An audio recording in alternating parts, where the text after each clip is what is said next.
All right, thank you for that. I believe we'll have Jeffrey introducing our next speaker, which will be Rachelle Buchbinder. So,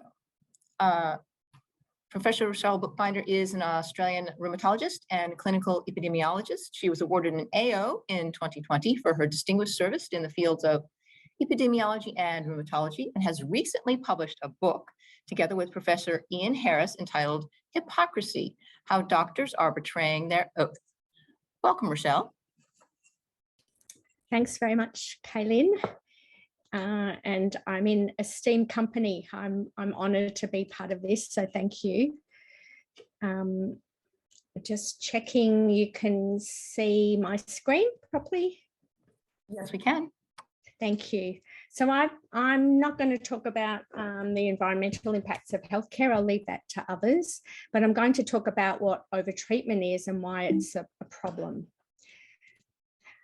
So first do no harm is attributed to Hippocrates, and this is a cartoon in our book. But as one of the speakers said this morning, it's estimated that 1/3 of medical care is actually of no value. It doesn't help people, and another 10% is actually harmful. I'm going to start with what is overdiagnosis. And overdiagnosis occurs when someone is given a diagnosis that is technically correct, but won't benefit them and might cause harm. And there are many situations when this can occur. So healthy people who are screened for diseases like cancer, people with minor symptoms who are investigated unnecessarily and perhaps incidental findings are found, disease definitions are widened, risk factors for disease are instead labelled as diseases in their own right, and new diseases are created. And I haven't got time to go through these different ones, but there's many examples. And so an example of a disease, a risk factor that's become a disease is thin bones or osteopenia. And in my field of medicine, a new disease that was just recently created has its own ICD code, is something called sarcopenia, which is weak muscles that occurs as you age. And it's now a disease in its own right. And therefore, feel free to treat it with lots of things that people don't really need. The other area that I see overdiagnosis a lot is in finding normal findings in imaging, and our imaging's got more sensitive over time. And so you pick up things that are extremely common in people who don't have any symptoms. And my areas are the shoulder, the knee, the back. And you can see there the prevalence of abnormalities in someone who's in middle age. It's quite alarming if you get a scan that reports these changes and you think that that's the cause of your symptoms, and then that might lead to overtreatment. I'm just going to share one example of an overdiagnosis test. So this is an ultrasound of the ankle or hind foot. I don't think I've ever ordered one or requested one. I have no idea what it's useful for. And yet there's almost 250,000 performed each year. And you can see the costs there that have occurred over time. And the problem with this is that sometimes it justifies unnecessary treatment as well. So moving on to overtreatment, like overdiagnosis, it can also be defined as healthcare, consultations, tests, all sorts of treatments that actually provide no benefit to the patient.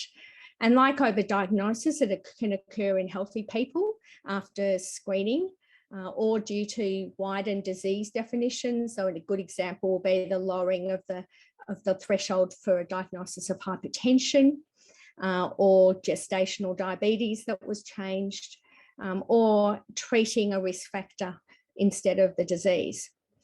People who get treatment for minor symptoms, and futile treatment in people who are sick or dying. The main reason that we think that it occurs is that it's often driven by a distorted perception of healthcare that overestimates its benefits and underestimates its harms.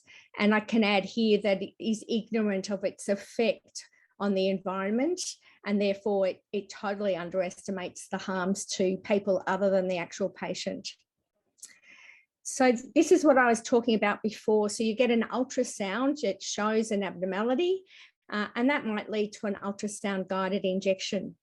Some ultrasound guided injections are fair enough, but the majority, and I would probably put that in the degree of about 95%, is useless.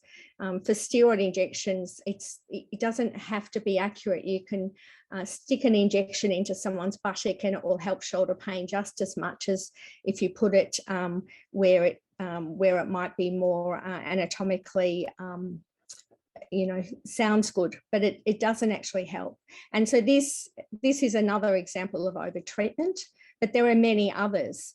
And some of these are driven by changes that you see on imaging that are wrongly attributed to the problem, and that then justifies the treatment.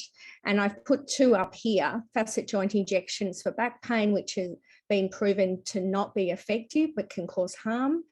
Epidural injections as similarly for the majority of patients. And in the US, there was fungi introduced, and many people died from that, from an unnecessary injection, most likely.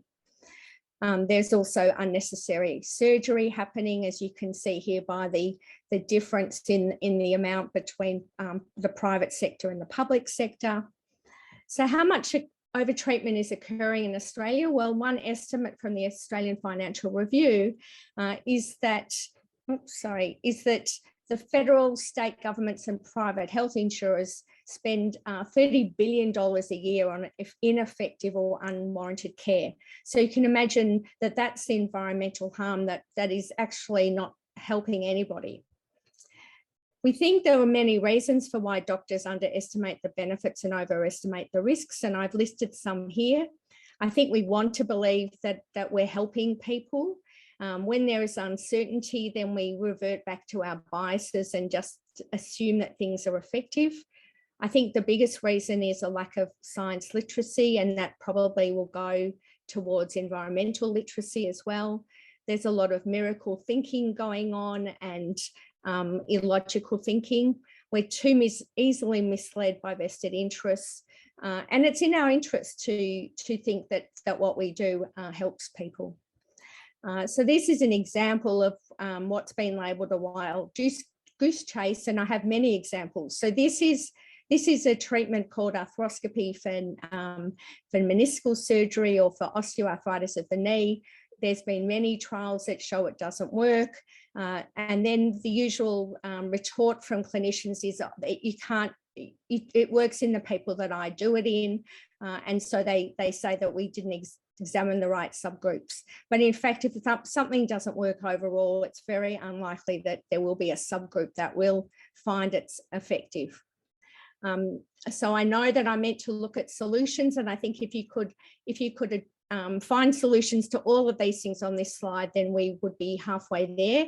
But unfortunately, overtreatment and overdiagnosis is rife, and it's actually not getting better. So there are vested interests, there are perverse incentives to reward ineffective treatments over effective treatments. The media, sorry, Sophie, hypes up things with miracle breakthroughs. We tend to introduce treatments and tests even before they've been properly evaluated, and they become standard of care, which then makes it extremely difficult to remove. There's defensive medicine that probably isn't very valid. There's increased sensitivity of new technology that I showed before. The difficulty we have in doing nothing and thinking that equates to not treating the patient effectively. There are lots of routine tests that are performed for no value. And there are, we have a big cultural shift that we have to shift patients and societal expectations. This is not a new problem. Ivan Illich has been talking about it since 1976, and Oliver Holmes, the poet, talked about it in the 18th century, saying that if we throw everything in medical care into the oceans, we'd be better off, but the fish might become sick. And so there are many journals now and many books that deal with this problem. Thank you. I'll stop. Thank you, Rachelle. And it's always a pleasure working with you, Rachelle. So sorry I had a computer glitch just at the wrong time and had to work on several different devices to get back. So that's lovely. We'll come back to you when we have the Q&A. But thanks indeed. That was a tour de force of overtreatment and why it's a problem.